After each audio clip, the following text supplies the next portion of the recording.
And I'm for protecting our children and our grandchildren from radical Islamic terrorism and all other threats in the world. That's true safety.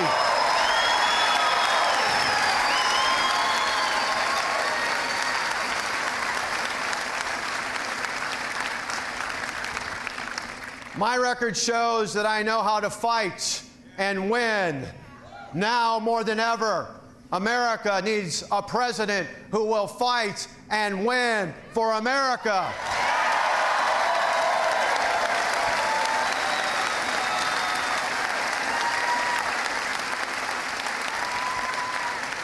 So first, let me tell you why I'm for real reform in Washington. You see, our big, bold reforms here in Wisconsin took the power out of the hands of the big government special interest and put them firmly into the hands of the hardworking taxpayers. Today in this state, people who are actually elected by local property taxpayers literally run our schools. And that means we got rid of things like seniority and tenure. That means we can hire and fire based on merit and pay based on performance and put the best and the brightest in our classrooms.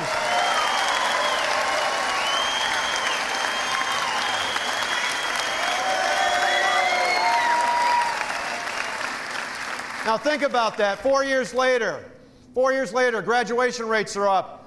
Third grade reading scores are higher. And Wisconsin's ACT scores are now second best in the country. Our reforms work.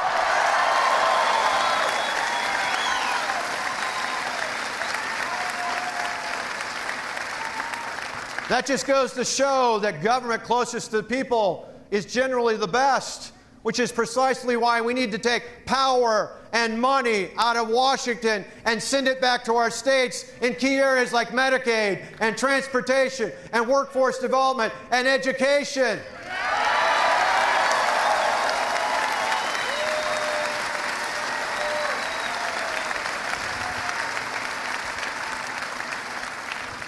Sadly, though, Washington seems to think that success is measured by how many people are dependent on the government. We measure success by just the opposite, by how many people are no longer dependent on the government.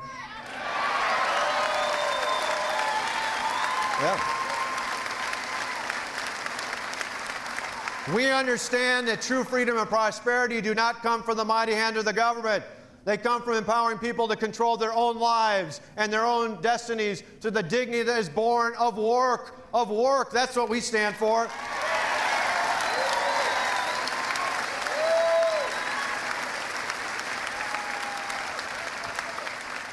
Now, as a kid, my first job was washing dishes at the Countryside Restaurant. Then I moved up to the big time. I started flipping hamburgers in high school at McDonald's to save up for college.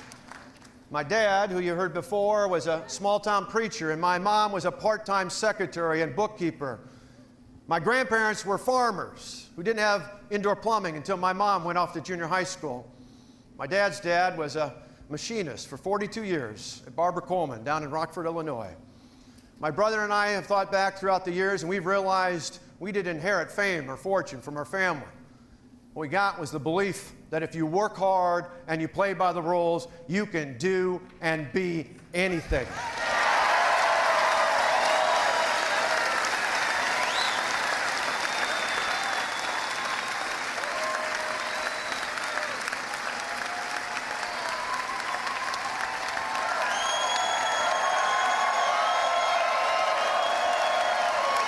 That's right. You see, that's the American dream, and that is worth fighting for. When we help people, adults are able to work, transition from government dependence to true independence. We help more people live that piece of the American dream. We have a program right here in Wisconsin that requires people to be signed up for one of our employability training programs, one of our job training programs before they can get a welfare check. And now, as of the budget I just signed, we make the same requirement to make sure people can pass a drug test before they get a welfare check.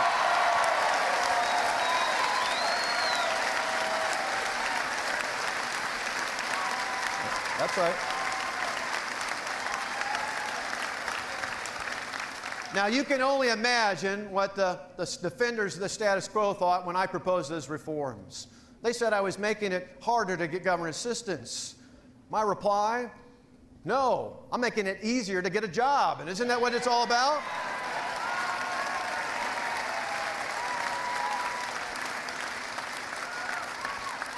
Now, you know, strong families are important in this whole role as well.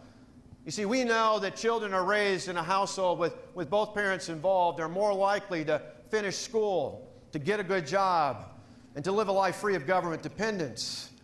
We need a federal government that will actually stand up and support strong families by getting rid of the marriage penalty and by getting rid of policies, welfare policies that make it hard for fathers to play an active role in the lives of their children. We need to encourage families.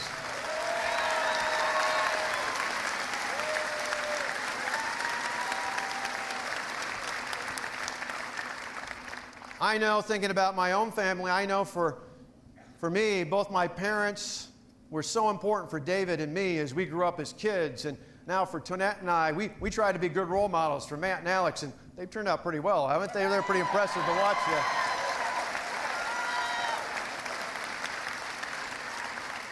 We're so proud of them. And I think about that, and I think about Matt, and I think about Alex, and I think about all the others in their generation. And for them, I want them to grow up in a more free and prosperous country. That's really about the American dream there.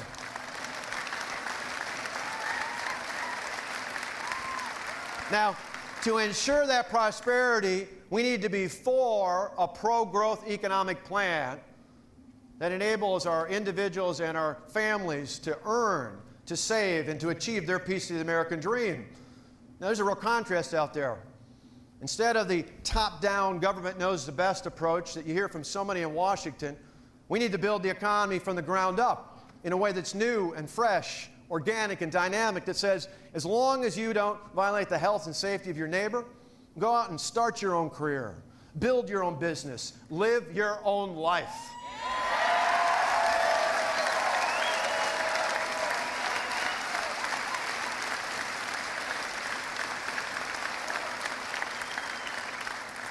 You see, that's freedom, the kind of freedom that's the cornerstone of the American dream. And so we've got a plan to help more people live that dream, a plan that will help more people create more jobs and higher wages. And you know what it starts with?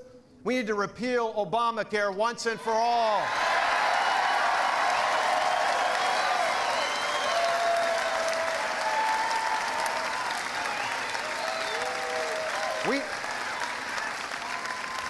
We need to repeal the so-called Affordable Care Act and put patients and families back in charge of their health care decisions, not the federal government.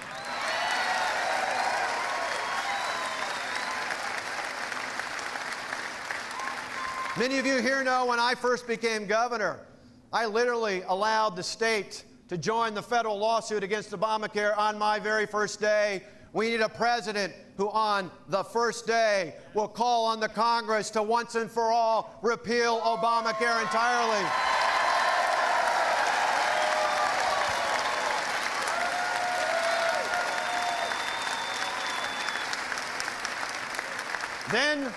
Then we need to rein in the out-of-control federal regulations that are like a blanket on the nation's economy. Sure, enforce common sense, but let's get rid of the bureaucratic red tape. As governor, I called for a moratorium on new regulations. We can do the same in Washington, and then we can repeal all the other bad Obama regulations to get this economy going again.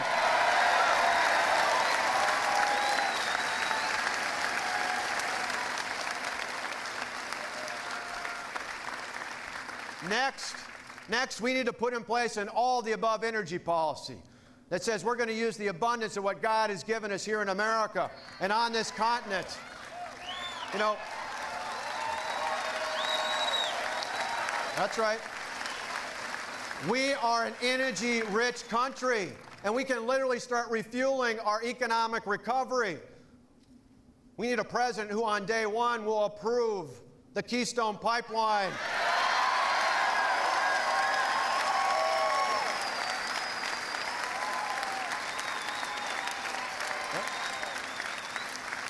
That's right, approve that pipeline and put in place a plan to level the playing field for all their forms of energy. And then we need to help people get the education and the skills that they need to succeed.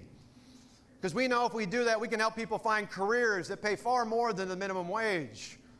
Here in Wisconsin, we reformed public education. And we provided more quality choices. Quality choices for families, because you see, I trust families and I trust parents to make the right decision for their children. I believe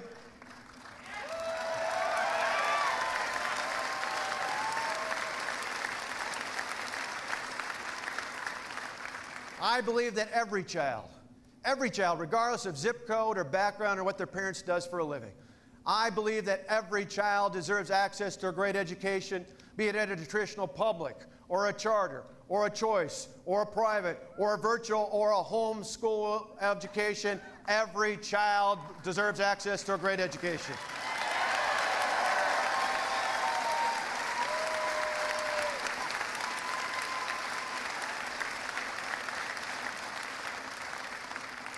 That's why I want to work, and you know what, along with that, I want to make sure we have high standards. But those standards should be set at the local level. No Common Core, no nationwide school board.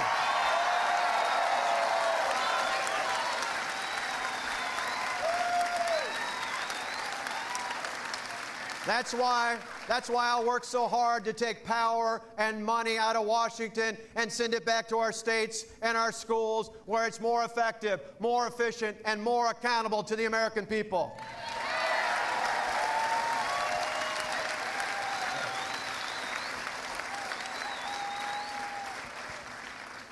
Now think about this. If you were to take $1 out of your purse or your wallet, where would you rather spend that? In Washington or at your child's school?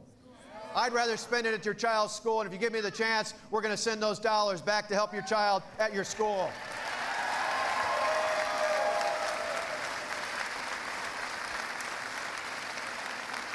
And then we need to lower the burden on our taxpayers so you can keep more of your hard-earned dollar. We need to do that for individuals. We need to do that for individuals as well as job creators, because we need to make our job creators competitive again in the world so they can bring more jobs back from overseas to put more of our fellow Americans back to work right here in America.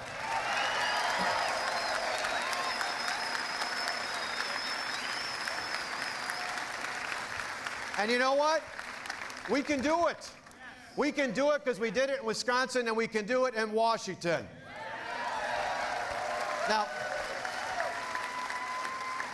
some people wonder why I spend so much time focused on lowering the tax burden here and why I want to do it in Washington. Well, some of you know that Tonet and I like to shop at Kohl's, right? So over the years, I've learned if I'm going to go buy a new shirt, I go to that rack that says it was $29.99, and now it's $19.99. And then we go up to the cash register and we get out the insert from the Sunday newspaper, you know, the little scratch-off one there. Or maybe we get the flyer we got back at home, right? Where you get 15 or 20, or if you're really lucky, 30% off, right? You know what I'm talking about. And then as the clerk is ringing it up, Tonet scoops into her purse and pulls out some of that Kohl's cash. And next thing you know, they're paying me to buy the shirt, right?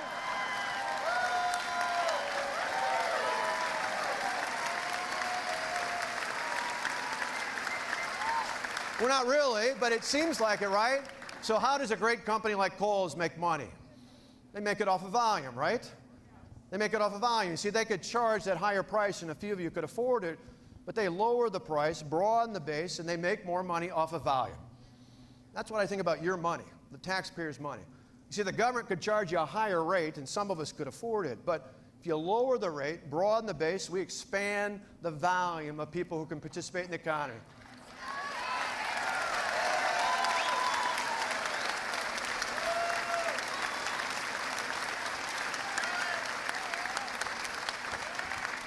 Years ago, we used to call that a similar plan was successful under President Ronald Reagan. And back then, we used to call it the Laffer curve. Today, I call it the Kohl's curve, because I believe you can spend your money far better than the federal government. And when we do, the economy will get a whole lot better.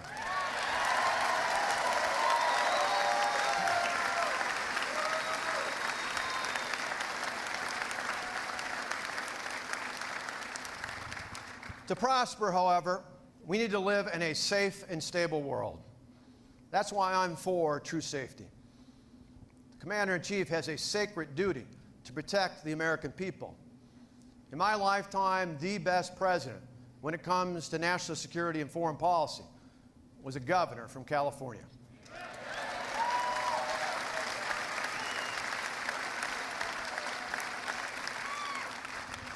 Under his leadership, we rebuilt the military.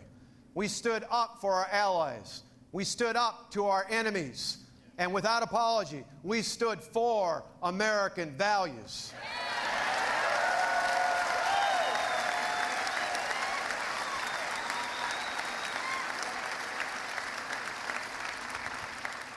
That led to one of the most peaceful times in modern American history. Sadly, today, under the Obama-Clinton doctrine, America is leading from behind, and that has us headed towards a disaster. Think about this. We got a president who drew a line in the sand and allowed it to be crossed.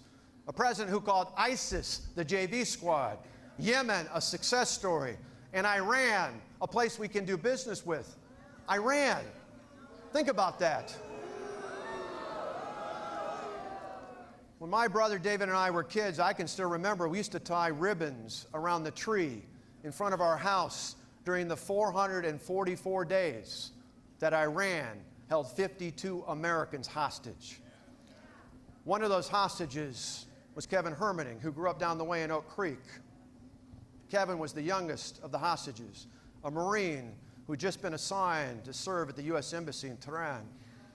Kevin Hermaning is here today with us.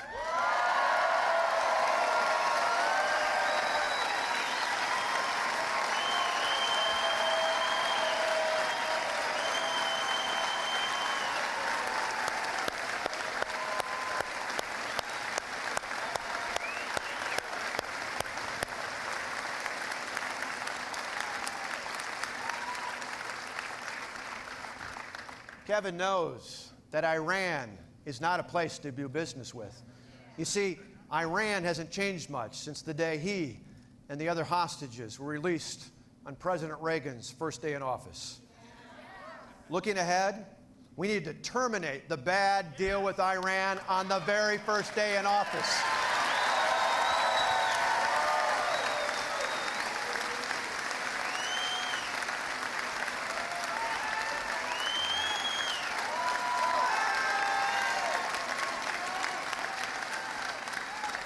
We need to terminate that deal on the very first day in office, put in place crippling economic sanctions on Iran, and convince our allies to do exactly the same thing.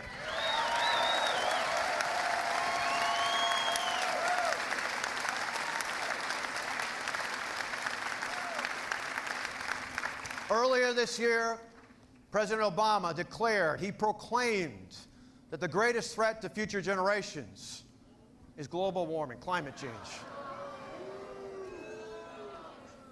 Well, Mr. President, I respectfully disagree. The greatest threat to future generations is radical Islamic terrorism, and we need to do something about it.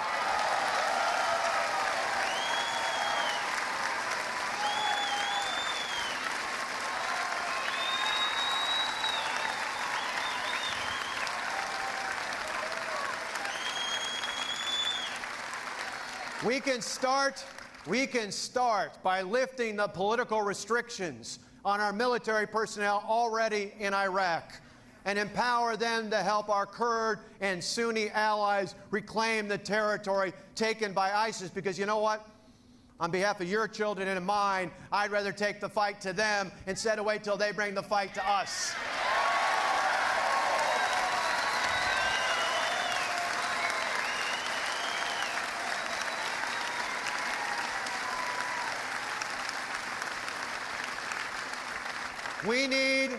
We need to acknowledge that Israel is an ally and start treating Israel like an ally.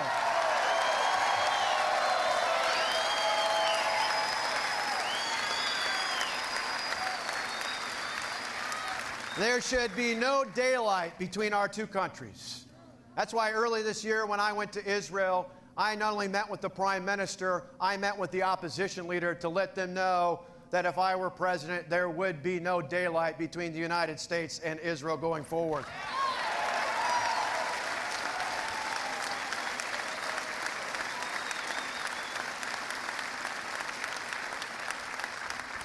We need to stop the aggression of Russia into sovereign nations. You see, Putin believes in the old Lenin principle that you probe with bayonets. If you find mush, you push. Under Obama and Clinton, Putin has found a whole lot of mush over the last few years.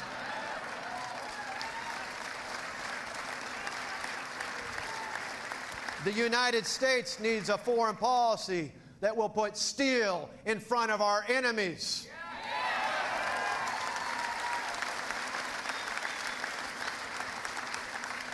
We need to stop China's cyber attacks, slow their advances into international waters, and speak out about their abysmal human rights record.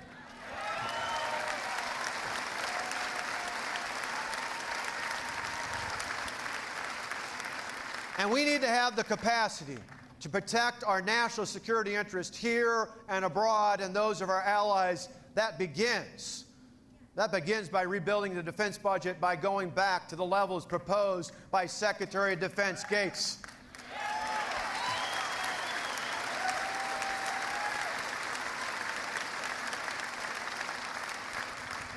We need to honor our men and women in uniform by giving them the resources that they need to make us safe, and going forward by giving them the quality and timely health care that they deserve when they return home.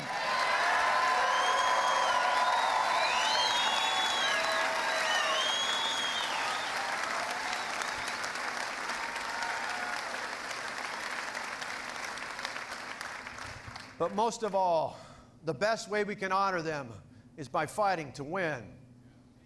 You see, this is important. Our goal should be peace, but there will be times when America must fight. And if we must, Americans fight to win.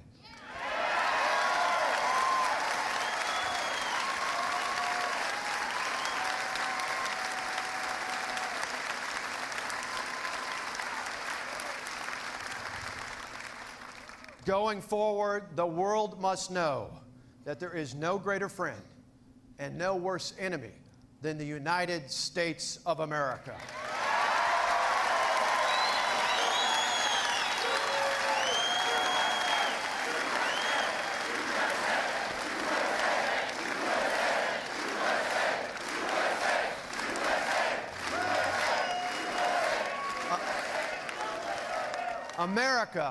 America is a great country. It's a great country. And you know what? We just have to start leading again. It's not too late. We can do it because we've done it before. Think about it. Veterans like Claire Condon and Bob Turner remind me that what makes America great, what makes us exceptional, what makes us the greatest country in all of the world has been all throughout our history. In times of crisis, be it economic or fiscal, be it military or spiritual, there have been men and women of courage who've been willing to stand up and think more about future generations than they thought about their own political futures. Ladies and gentlemen, this is one of those times in American history.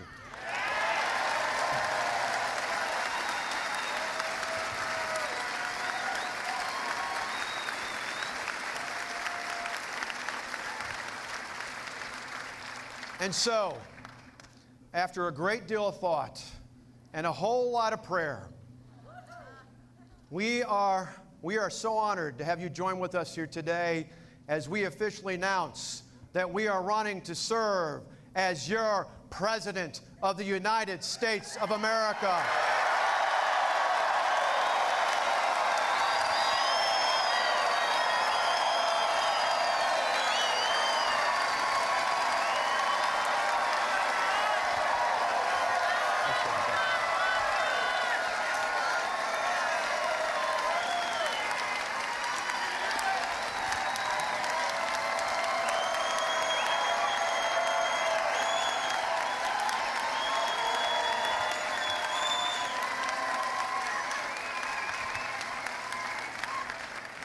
Tonet and I want our sons, Matt and Alex, and all the other sons and daughters like them, to grow up in a country that is as great as the country we inherited.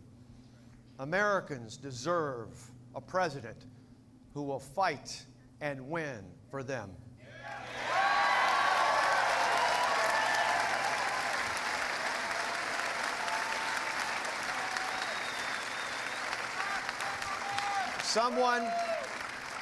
Someone who will stand up for the right to life, liberty, and the pursuit of happiness.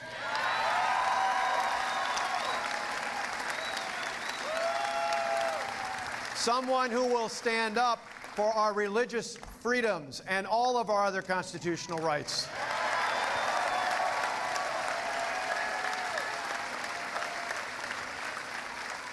Someone who will stand up for America. You see, it doesn't matter whether you come from a big city or a suburb or a small town. I will fight and win for you. Healthy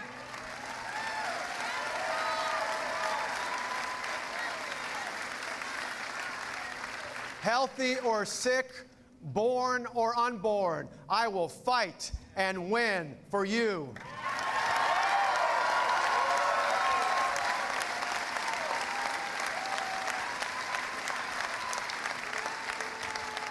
Young or old or anywhere in between, I will fight and win for you.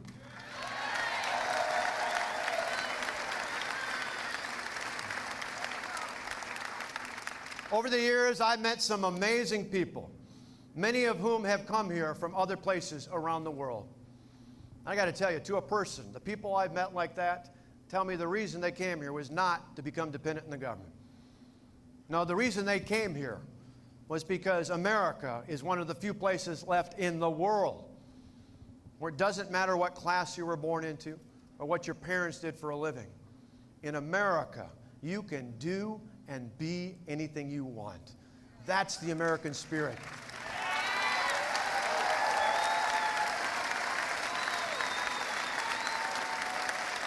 You see, in America, the opportunity should be equal for all of us. But the outcome, well, that's up to each and every one of us here and across this great country. That's why we just took a day off to celebrate the 4th of July and not the 15th of April, because in America, we celebrate our independence from the government, not our dependence on it.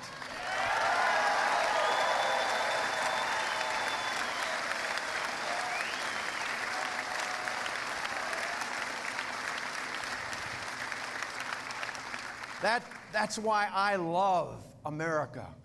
That's why we love America. And that's why working together, we can fight and win for America. Thank you for coming out. God bless you all for being here. God bless our military, and may God continue to bless the United States of America.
Stars they could have been.